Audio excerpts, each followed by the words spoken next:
আৰক্ষী প্ৰশাসনলৈ এগৰাকী ব্যক্তিৰ কাটৰ অনুৰোধ। দুৰ্বৃত্তৰ বলি হৈ মানসিকভাৱে ভাগি পৰিছে লোকজন। চিচি কেমেৰা ফুটেজৰ জৰিয়তে দুৰ্বৃত্তক কৰায়ত্ব কৰি উচিত শাস্তি বিহিবলৈ আৰক্ষীলৈ অনুৰোধ লোকজনৰ।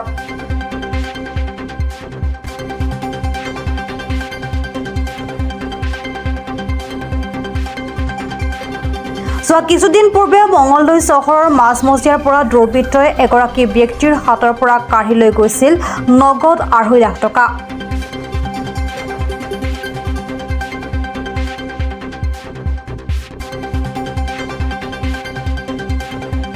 মঙলদৈ চহৰৰ মাজমজিয়াৰ LNB ৰোডৰ সংঘটিত হৈছিল এই ঘটনা।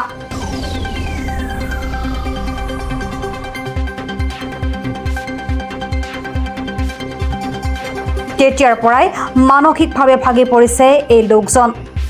মঙলদৈৰ HDFC বেংকৰ পৰা থোলা আৰক্ষী থানাৰ অন্তৰ্গত খাটানিয়াপাৰা গাঁৱৰ আম্বাছ আলী নামৰ লোকজনৰ পৰা দুৰ্বৃত্তই অতি কৌশলেৰে নগদ ধনখিনি লুটি লৈ যায়। সমগ্ৰ দৃশ্য বন্দী হৈছে চিচি কেমেৰাত।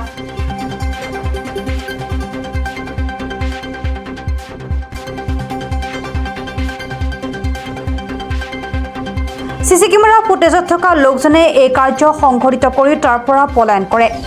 জানিব পৰা মতে লোকজনৰ লগত আৰু 4জন লোক জড়িত আছে। দৰং আৰক্ষীয়ে চিচি কেমেৰা ফুটেজৰ জৰিয়তে দুৰ্বৃত্তক কৰায়ত্ব কৰি উচিত শাস্তি বিহিবলৈ অনুৰোধ জনায় লোকজনৰ লগতে দল সংগঠনে।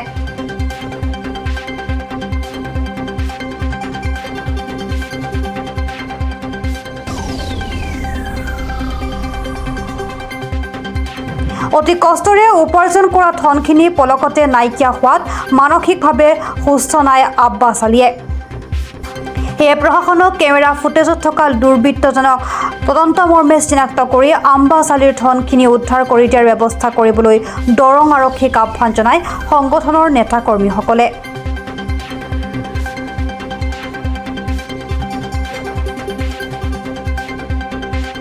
আম্বাছ আলীৰ চোলাত দোকান কৰোঁ। কাৱল কাটিনৰ পৰা মোৰ বেংকৰ পৰা পইচা ওলাইছোঁ। HDFC বেংকৰ পৰা মোৰ 2.5 লাখ টকা ওলাইছোঁ। 2.5 লাখ টকা ওলাইছোঁ। মোৰ আহি 1 কিলোমিটাৰ পিছত মোক ধৰি পেলাই পইচাকেইটা লোৱাৰ পিছত ফেচ টু ফেচ ফটোবিলাক ওলাইছে। মই থানাত ইজাৰি দিছোঁ। পুলিচ আহি পেলাই তদন্ত কৰিছে। তদন্ত কৰি ফেচ টু ফেচ ফটোকেইটা পাইছে পুলিচে কোনো ৰিয়েকশ্যন লোৱা নাই। পুলিচে কৈছে আমি ধৰিম, আমি চাম। এতিয়ালৈকে আজি 5 দিন হ'ল। 5 দিন হোৱাৰ পিছত পুলিচে কোনো গুৰুত্ব দিয়া নাই, কোনো কান্দা দিয়া নাই। মই যাওঁ, হ'ব মই চাই লওক, মই দুখীয়া মানুহ, মই দোকান কৰোঁ। মই এতিয়া মহোদয় আপোনাক তোৰবিলাক ধৰি উচিত চাকৰি দিব লাগে। মই এইটো আপোনাক অনুৰোধ জনাইছোঁ।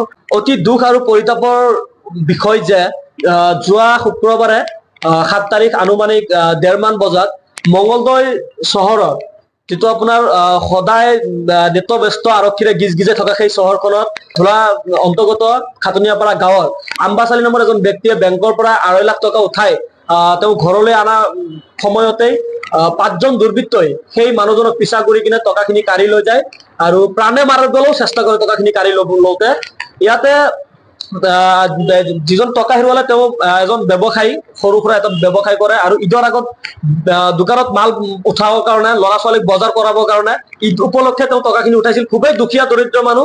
গতিকে আমি এই চুৰি কাৰ্য, এই ডকাইতি কাৰ্যৰ সন্দৰ্ভত আমি দৰং জিলা আৰক্ষী অধীক্ষক তথা মাননীয় ভাৰপ্ৰাপ্ত আপোনাৰ আৰক্ষী আয়ুক্ত ডাঙৰীয়া তথা আমাৰ DGP মহোদয় ডাঙৰীয়া, মুখ্যমন্ত্ৰী ডাঙৰীয়াক আমি আহ্বান জনাইছো যে মঙলদৈ সদৰ ঠাইৰ নিচিনা ঠাইত যদি এনেকুৱা ঘটনা হয়, সাধাৰণ গাঁও অঞ্চলত ভিতৰুৱা অঞ্চলবোৰ কি হ'ব?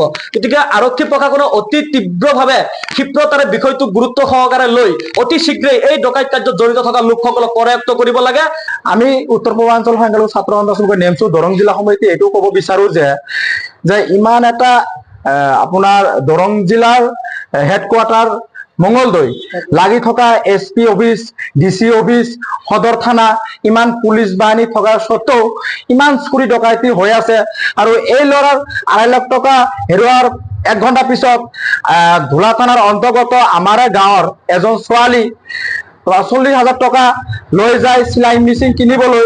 এজন বদমাছ ভণ্ড মানুহ এজনে তেখেতক পানী খুৱাই কিনে বেহুচ কৰে কৰাৰ পিছত তেহঁতৰ কাণ ফুলি টকা পইচা চুৰি কৰি লৈ যায়। এইটো ছোৱালী সদৰ থানাত এজাহাৰ দিছে, সেইটোৰ কোনো ধৰণৰ ঘটনা।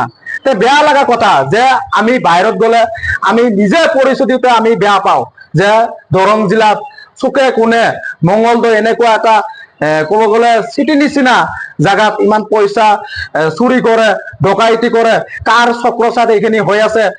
আমি সংগঠনৰ পৰা আহ্বান জনাইছো দৰং জিলাৰ নেমচু তৰফৰ পৰা যে ডিজিপি মহোদয়, SP মহোদয় আপুনি অতি সোনকালে এইখিনি পদক্ষেপ গ্ৰহণ কৰিব লাগে।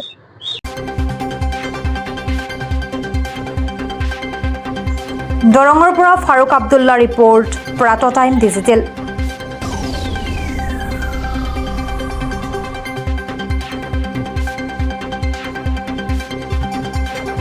শদিয়াৰ পৰা ধুবুৰীলৈ, বৰাকৰ পৰা ব্ৰহ্মপুত্ৰলৈ সকলোৰে মাজত চিনাকি এটা নাম প্ৰাতঃ টাইম। থলুৱা ভাষা, কৃষ্টি আৰু সত্য বাতৰিৰ আধাৰত প্ৰতিষ্ঠিত খবৰ প্ৰাতঃ টাইমৰ প্ৰতিটো বা বাতৰি পুংখানুপুংখভাৱে চাবলৈ Facebook, YouTube, website, Twitter, Instagram আৰু ব্লগাৰ পেজত লাইক আৰু ফ'ল' কৰক।